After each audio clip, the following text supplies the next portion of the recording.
আসসালামু আলাইকুম ওয়া রাহমাতুল্লাহি ওয়া বারাকাতুহু। আল্লাহ রাব্বুল আলামিন তার বান্দাদেরকে জান্নাতে প্রবেশ করাবেন ঈমানের কারণে।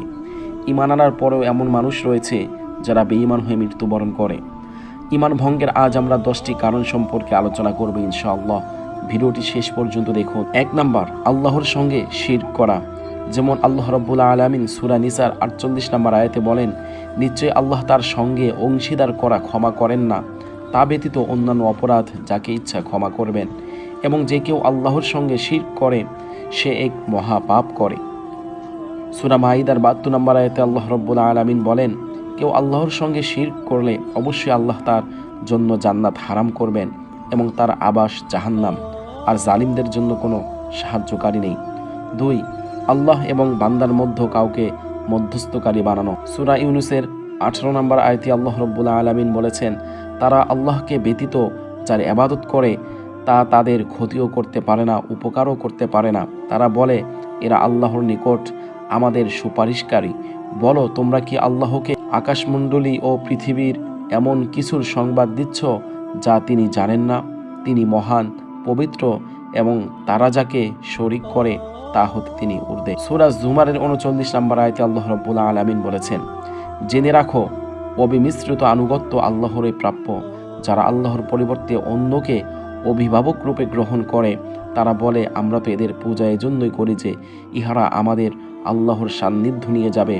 তারা যে বিষয়ে নিজেদের মধ্যে মতভেদ করছে আল্লাহ তার ফয়সালা করে দিবেন। যে মিথ্যাবাদী ও কাফির, আল্লাহ তাকে সৎ পথে পরিচালিত করবেন না।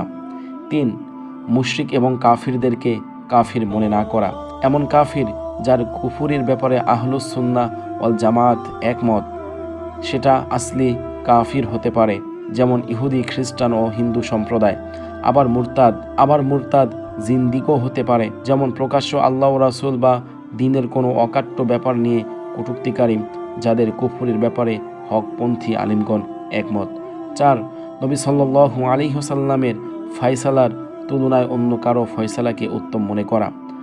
আল্লাহ রাব্বুল আলামিন সূরা নিসার 60 নম্বর আয়াতে বলেন, আপনি কি তাদের দেখেননি যারা দাবি করে যে যা আপনার প্রতি অবতীর্ণ হয়েছে এবং আপনার পূর্বে যা অবতীর্ণ হয়েছে আমরা তার ওপর ঈমান এনেছি। তারা বিচার ফায়সালা নিয়ে যেতে চায় তাগুতের কাছে, অথচ তাদের প্রতি নির্দেশ রয়েছে যাতে তারা তাকে মান্য না করে। পক্ষান্তরে শয়তান তাদের প্রতারিত করে পথভ্রষ্ট করে ফেলতে চায়। 5, মুহাম্মদ সাল্লাল্লাহু আলাইহি ওয়াসাল্লামের আনিত কোনো বিধানকে অপছন্দ করা। সূরা নিসার 65 নম্বর আয়াতে আল্লাহ রাব্বুল আলামিন বলেন, অতএব তোমার পালনকর্তার কসম, সে লোক ঈমানদার হবে না যতক্ষণ না তাদের মধ্য সৃষ্ট বিবাদের ব্যাপারে তোমাকে বিচারক বলে মনে না করে। এরপর তোমার মীমাংসার ব্যাপারে নিজের মনে কোনো রকম সংকীর্ণতা পাবে না এবং তা সন্তুষ্ট চিত্তে কবুল করে নেবে। 6, দ্বীনের কোনো বিধান নিয়ে ঠাট্টা বিদ্রূপ করা। আল্লাহ রাব্বুল আলামিন সূরা তাওবার 65 এবং 66 নম্বর আয়াতে বলেছেন, তুমি তাদের প্রশ্ন করলে তারা নিশ্চয়ই বলবে, আমরা তো আলাপ আলোচনা ও ক্রিয়া কৌতুক করছিলাম। বলো, তোমরা কি আল্লাহ, তার আয়াত ও তার রাসূলকে বিদ্রূপ করেছিলে? তোমরা অজুহাত দেওয়ার চেষ্টা করো না, তোমরা তো ঈমান আনার পর কুফরি করেছ।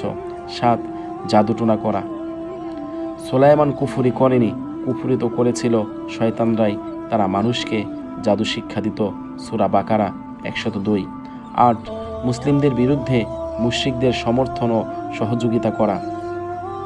সূরা তাওবার 23 নম্বর আয়াতে আল্লাহ রাব্বুল আলামিন বলেন, হে মুমিনগণ, তোমাদের পিতা ও ভাইও যদি ঈমানের বিপরীতে কুফরিকে বেছে নেয় তবে তাদের অন্তরঙ্গ রূপে গ্রহণ করো না।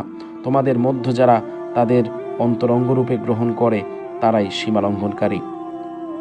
সূরা মাইদার 51 নম্বর আয়াতে আল্লাহ রাব্বুল আলামিন বলেছেন, হে মুমিনগণ, তোমরা ইহুদি ও খ্রিস্টানদের বন্ধুরূপে গ্রহণ করো না, তারা পরস্পরের বন্ধু। তোমাদের মধ্যে কেউ তাদের বন্ধুরূপে গ্রহণ করলে সে তাদেরই একজন বলে গণ্য হবে। নিশ্চয়ই আল্লাহ পাপাচারী সম্প্রদায়কে সৎ পথে পরিচালিত করেন না। 9, কাউকে দিন শরীয়তের ঊর্ধ্বে মনে করা। সূরা মাইদার 3 নম্বর আয়াতে আল্লাহ রাব্বুল আলামিন বলেছেন, আজ আমি তোমাদের জন্য তোমাদের দিন পূর্ণাঙ্গ করলাম ও তোমাদের প্রতি আমার অনুগ্রহ সম্পূর্ণ করলাম এবং ইসলামকে তোমাদের দিন হিসেবে মনোনীত করলাম। ইসলামের বিধিবিধান ব্যতীত অন্য কোনো মানুষের অন্য কোনো মতকে মেনে নেওয়া যাবে না। 10 দিন থেকে মুখ ফিরিয়ে নেয়া। সূরা সাজদার 22 নম্বর আয়াতে আল্লাহ রাব্বুল আলামিন বলেছেন, যে ব্যক্তি তার প্রতিপালকের নির্দেশনাবলী দ্বারা উপদিষ্ট হয়েও তা হতে মুখ ফিরিয়ে নেয় তার অপেক্ষা অধিক অপরাধী আর কে। আমি অবশ্যই অপরাধীদের শাস্তি দিয়ে থাকি।